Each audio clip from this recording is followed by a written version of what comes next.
So tell me a bit about collaborating with a bunch of other musicians, because I mean, from Lou Reed to Björk and numerous other musicians as well. Do you have a favourite experience? Just one you can nail as being one of the best experiences?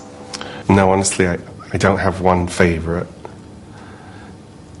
I mean, singing with George, when he came in to sing on my album I'm a Bird Now, when he came in to sing You and My Sister with me, was a big moment for me, because it was sort of like a huge circle.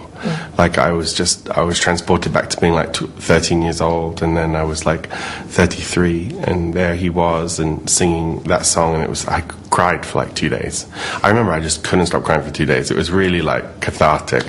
You are my sister, and I love you. May all of your dreams come true. Is he still a role model for you, do you think? He's a really good friend for me. So it's shifted a bit, that one. Yeah. And he is a role model. Loving would be easy because I like my dreams. He was so radiant. He still is so radiant. Like, if you look in his eyes, it's like, oh my gosh, he's like just this made of glass, like he's like a huge river in his eyes. He has total commitment to his feeling. Like, he's pure emotion, and you really get that sense when he sings in the studio. He doesn't hold anything in reserve. He's just pure emotion. I can be much more kind of cerebral about things. I kind of flip-flop back and forth. But I'm amazed by some of the artists I've worked with. The level of commitment is so total. Björk is the same way. Just, it's kind of like watching a shooting star when they're in the studio. It's sort of like you really feel like, whoa, they're really amazing. So yeah, it's been kind of inspiring. I know that, of course, you've got international acclaim, but you did start off performing in the underground sort of avant-garde art scene of New York as well in the early 90s, I think. Can you talk to me a little bit about that path for you from going from, I don't know, relative obscurity, I suppose, at least, internationally, to actually being... 100% obscurity. Yeah, 100% obscurity, performing with Meat, I believe, in Well, not with Meat. But well, other performers too, I imagine. Maybe some people, I mean, that's a pretty typical student thing to toss the occasional liver across the stage or whatever. Karen Finley style stuff. Yeah, you kind of on your way. But tell me a bit about that, going from, literally performing in underground clubs with 15 people in the audience to, coming to Australia, for example, or all over the world and having, huge audiences.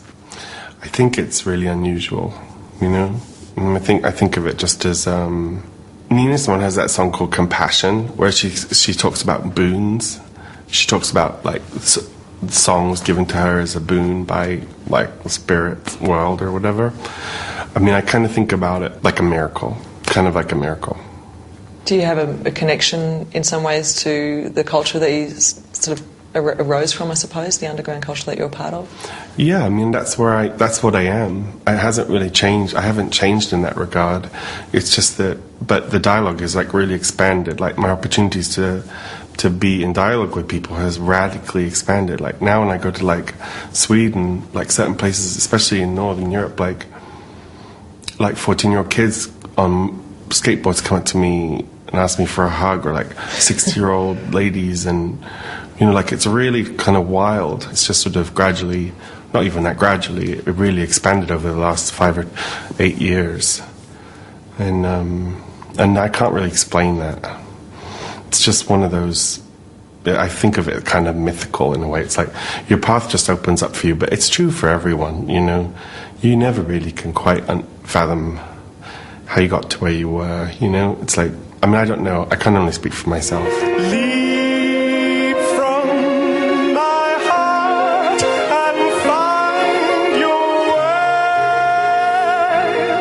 way. The one thing I think about is that as a transgender person, that I've been afforded a platform. I think that's, and as someone that can identify themselves as transgender, I think that's, everyone has their little tiny pebble that they add to the pile, and that's really my pebble, is that, that people are interested to hear, and they're still interested even if I say I'm transgender, and I think that's, that's us pushing the the paper forward a little bit more, the pencil forward.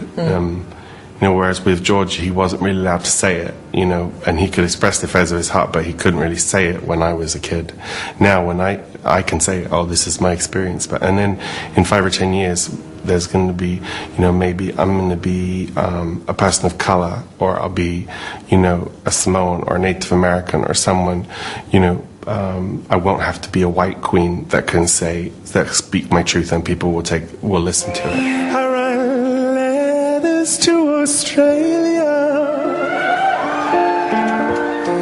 throw a bottle out to sea, because the first love letter I ever got was from Australia.